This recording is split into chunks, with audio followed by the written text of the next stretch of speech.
एक गांव में एक आलसी आदमी रहता था। वह कुछ काम धाम नहीं करता था, बस दिन भर निठल्ला बैठकर सोचता रहता कि किसी तरह कुछ खाने को मिल जाए। एक दिन वह यूं ही घूमते घूमते आम के एक बाग में जा पहुंचा।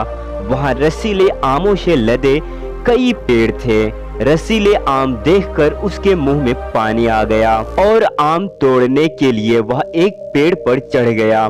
लेकिन जैसे ही वह पेड़ पर चढ़ा, बाग का मालिक वहां आ पहुंचा। बाग के मालिक को देख आलसी आदमी डर गया और जैसे तैसे पेड़ से उतरकर वहां से भाग खड़ा हुआ।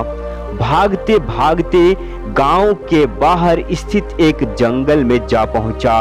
वह बुरी तरह से थक गया था, इसीलिए एक पेड़ के नीचे बैठकर सुस्ताने लगा। तभी उसकी नजर एक लोमड़ी पर पड़ी। उस लोमड़ी की एक टांग टूटी हुई थी और वह लंगड़ा कर चल रही थी। लोमड़ी को देख आलसी आदमी ने सोचने लगा कि ऐसे हालात में भी इस जंगली जानवरों में से भरे जंगल में ये लोमड़ी कैसे बच गई, इसका अब तक शिकार कैसे नहीं हुआ। जिज्ञासा में वह एक पेड़ पर चढ़ गया और वहां बैठकर देखने लगा अब इस लोमड़ी के साथ आगे क्या होगा। कुछ ही पल बीते थे, पूरा जंगल शेर की भयंकर दहाड़ से गूंज उठा, जिसे सुनकर सारे जानवर डरकर भागने लगे। लेकिन लोमड़ी अपनी टूटी टांग के साथ भाग नहीं सकती थी, वह वहीं खड़ी रही। शेर लोमड़ी के पास आने लगा। आलसी आदमी ने सोचा कि अब शेर लोमड़ी को मारकर खा जाएगा, लेकिन आगे जो हुआ वह कुछ अजीब था। शेर लोमड़ी के पास पहुंचकर खड़ा हो गया और उसके मुंह में मांस का एक टुकड़ा था, जिसे उसने लोमड़ी के सामने गिरा दिया। लोमड़ी इत्मीनान से मांस के उस टुकड़े को खाने लगी। थोड़ी देर बाद शेर वहां से चला गया। यह घटना देख आलसी आदमी सोचने लगा कि भगवान सच में सर्वोसर्वा है। उसने धरती में समस्त प्राणियों के लिए, चाहे वह जानवर हो या इंसान, खाने पीने का प्रबंधन कर रखा है। वह अपने घर लौट आया।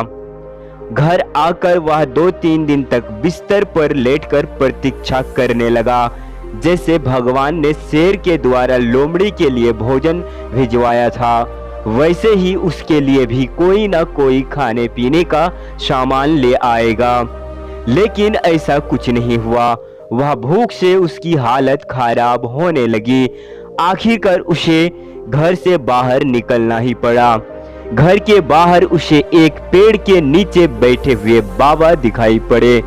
वह उसके पास गया और जंगल का सारा वृतांत सुनते हुए बोला, बाबा जी, भगवान मेरे साथ ऐसा क्यों कर रहे हैं? उसके पास जानवरों के लिए भोजन का प्रबंधन है, लेकिन इंसानों के लिए नहीं। बाबा जी ने उत्तर दिया, बेटा, ऐसा बात नहीं है। भगवान के पास सारे प्रबंधन है, दूसरों की तरह तुम्हारे लिए भी। लेकिन बात यह है कि वह तुम्हें लोमड़ी नहीं शेर बनाना चाहता है। तो इस कहानी से हमें क्या सीख मिलती है? हम सब के भीतर क्षमताओं का असीम भंडार है। वह अपनी अज्ञानतावश हम उन्हें पहचान नहीं पाते और स्वयं को कमतर समझकर दूसरों की सहायता की प्रतीक्षा करते रहते हैं। स्वयं की क्षमता पहचानिए, दूसरों की सहायता की प्रतीक्षा मत करिए। इतने सक्षम बनिए कि आप दूसरों की सहायता करें